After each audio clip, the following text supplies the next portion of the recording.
Hey guys, so it's now the day after the delivery of the 5 Series and yesterday I had the 800-kilometer tour back towards Hamburg, and today I did some driving in the city. So what I drove exactly was 865 kilometers at an average consumption of 9.5 liters on 100 kilometers. But I think this consumption over time will change. And as I said, when considering the fuel consumption of my XC40 hybrid, it's really hard to do a good comparison with the fuel consumption of such a car. Anyhow, my first impressions on this new generation 5 Series. I mean, last year I was able to drive the 7 Series as the first car that BMW had with a complete new interior design and exterior design, but also with a complete new layout. I mean, before this we did a change from the G30 to the G30 facelift, and it was just a small step. Here the complete layout is new, different, so it takes some time to get used to. And at first, the first few hours in this car, I didn't like it, and I mean, I've spent around 10 hours now in this car, so I'm getting used to the layout and how it's organized and what the way of thinking is within the layout. So I'm growing into it slowly. So it's not that bad anymore than I thought at first.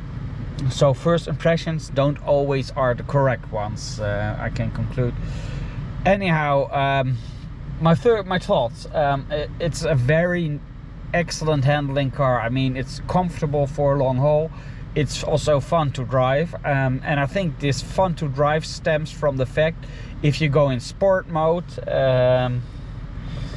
which I'm currently in, and I'm going to change to the efficient mode. That's the hybrid mode, but then the engine shuts off while the climate control is still running, as it's getting hot quite fast in the car today. Anyhow, what I wanted to say, the handling of this car is excellent. It's comfortable for long drives, and the fun to drive is basically coming from the fact that we have the 6-cylinder engine, like in the 540i, the predecessor. You have this 6-cylinder engine, petrol engine of BMW, which is just awesome. I mean, I drove it in the E60 generation as a 525i. Of course, I drove the 540i G30. I don't know if I driven. No, I don't think I've ever driven a petrol F10 generation car. But anyhow, I love the 6-cylinder engines of BMW, and if you go into sport mode, it's so much fun to drive. It's still powerful. It has a great sound. And regarding the sound, this car also has some feature called Iconic Sound, which is I think a sound module within the car. I don't know if there's also a sound module on the outside, but within the car there's a sound module. I switch it off because it exaggerates the engine sound, and it doesn't feel real. And if you listen to the 6-cylinder petrol engine without any sound additions or whatsoever, it's fine. It still sounds very nice. It's what BMW is all about. On the other hand, this car isn't the rear-wheel drive version. The hybrid version 550e has a 4-wheel drive, and the reason why we chose the 550e as a hybrid isn't the hybrid feature, but because the 6-cylinder engine, which usually or otherwise would be found in the 540i, is only found in the US as a 540i. Okay, I was just interrupted. Anyhow, the reason why we chose a 550e as a hybrid stems due to the fact that the 6-cylinder engine, which we loved in the 540i, it isn't available in Europe without the hybrid option. So you have a 540i in the United States, but not here in Europe. So That's something awkward. Guess due to regulations that we don't get this standard 6-cylinder engine here. Anyhow, at first I was quite overwhelmed with all the features here in the car, but as I just mentioned, it starts to grow on me. One thing which I still have to get used to, and I prefer the old ones, the old solutions, is the displays. It's like they put a lot of displays into the car and then cramped it with information, which is an information overload. As a driver, I just want to see things like the speed, the revs, maybe engine temperature or oil temperature, the kilometers the car has done, the day, yeah, we call it the day clock in the Netherlands or in Germany, which is from the trip you've driven that day, the amount of kilometers. I mean, this kind of information is what I want, and I think it's too full and too crowded nowadays. But I also found that already in the previous generation G30 with all the screens, which was also an information overload, and you can do a great deal of configuring, which takes quite some time to figure out, but it also doesn't allow to get you to configure it in the way you actually want. Other thoughts on the car. I mean, this car is Tanzanite blue metallic. I absolutely love this color, and there wasn't any beige leather available, so we got the individual gray seats. And although I was never a fan of gray leather, I think this one is still quite nice.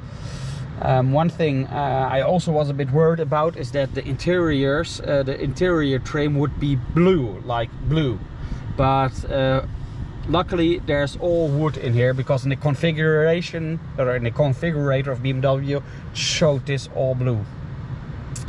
So yeah, these are the first thoughts I have on this Generation 5 series. You have to remember, I only spent 10 hours in the car and driven 865 kilometers. So yeah, that's not a great deal, but I think it's enough to get a first impression of the car. And that basically sums up my my vlog for this one. I'd appreciate it if you subscribe to our channel, and if you like this video, and see you next time.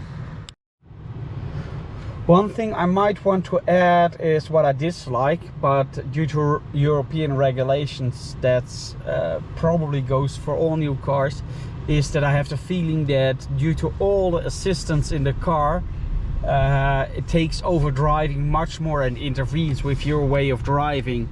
One thing which I don't like is the speed assistance. So if you're driving 1, 2 or 2 kilometers over the speed limit, it starts to give a sound in order to annoy you. It can be switched off, luckily, but there are also things like it's also going to make sounds at the moment you're running a stop sign, even at very slow paces. And in Europe we have quite a lot of stop signs which can be well viewed, at least the crossing, so it's not that useful to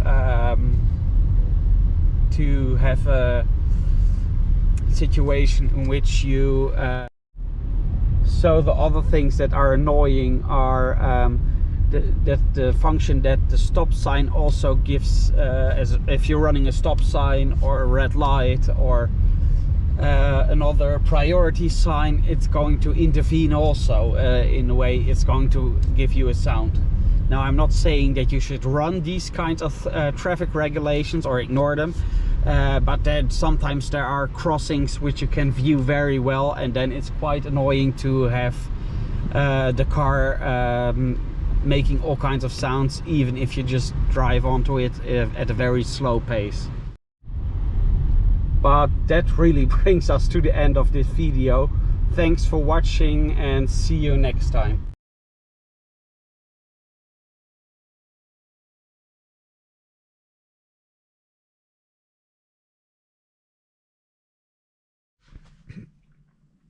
Hey guys, so it's now the day after. I've driven today another 70 kilometers, but mainly within the city of Hamburg. And looking back onto the car, I am starting to get used to the completely new interior design and the new interpretation of the multimedia system of this car. I mean, I drove that for a short time for 30 minutes or 20 minutes in the new 7 Series during the BMW Tour 2023. The next edition for this year is also coming up next month. But now I've sitting in this car for about 10 hours, and the whole idea and concept is starting to grow on me. So at first I was overwhelmed with all the differences, and I was searching for all kind of functionalities. I mean, that's a big difference to cars about 15 years ago. Then you just had a button, and that button would be more intuitive than being the functions somewhere in the multimedia system. So that's one big difference, but that goes for most of the modern cars nowadays. That they change completely to big screens, and it seems now the cars have big screens. They also need to cram all kinds of information into it. And then I'm just looking back to my old BMW E90 from 2007 and start to consider the fact that there wasn't much information available in the screen of this car, but everything I needed to know was there, or was at the touch of a button. And now it's at the touch of several buttons and mostly on a screen. So I'm not sure if that's one big advancement from then. Looking into this screen, what I just want to know is how fast I'm going, the revs, maybe the engine temperature, the tachograph, how many kilometers the car has run in total, and maybe the day tachograph, in which the kilometers of the trip or since last time have been shown. That's basically all the information that I need, and all kinds of other information is distracting the driver. So that's a trend, not only limited to BMW, but to more brands that I'm not too fond about. Anyhow, let's move on. The car is Tanzanite blue metallic. It's an absolutely lovely color, and taste is in the eye of the beholder, and I'm a big fan of blue cars, so that's fine. And I like the design of the 5 series way better than that one of the current generation 7 Series. So the design starts to grow on me, although I'm not sure if I prefer it over the old generation G30 generation 5 Series. If I'm looking to the car, it's a very comfortable drive, so you can drive long distances in a perfect manner. So really, the interior feels really quality-like, something you'd expect of in a car that's 100,000 euros in Germany. And then talking about the engine, I mean, it's the 6-cylinder petrol engine combined with a battery pack. And what I like a lot is the 6-cylinder engine. Why did we choose a hybrid? It stems solely from the fact that the 540i, the 6-cylinder engine, was so amazing that we wanted to have the same engine again. But in Europe, they don't sell the 540i anymore. I think they do in the United States. So if you want to have a 6-cylinder 5 Series, there's only the 550e hybrid. I mean, I haven't seen any 530D yet. I hope it comes, but I'm afraid that due to all the emission shit going on here in the European Union, we won't see a 6-cylinder diesel engine anymore. So you're basically left with the electric 5 Series, the 520i petrol, the 520D diesel, and the only 6-cylinder engine is the 550e hybrid, which is a shame because I think I prefer the 540i, the standard petrol one.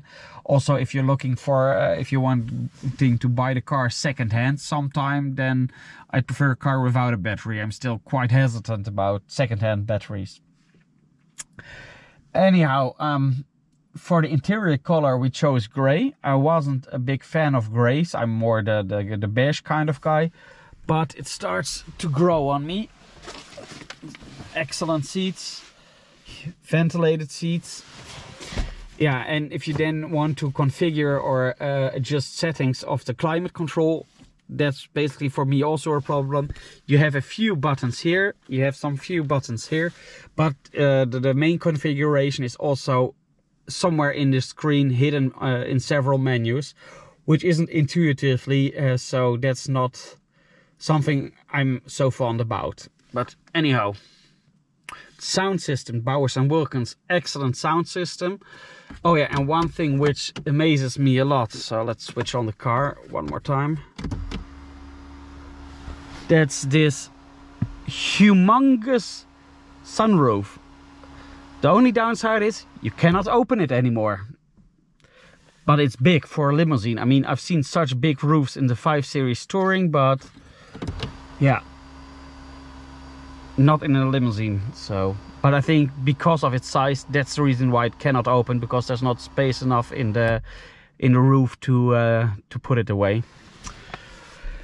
But anyhow, that concludes the vlog. No, it doesn't. One thing I'd like to add is, and that's also a development based on legislation in Europe, which I don't like, it's the fact that the car is being more and more intrusive.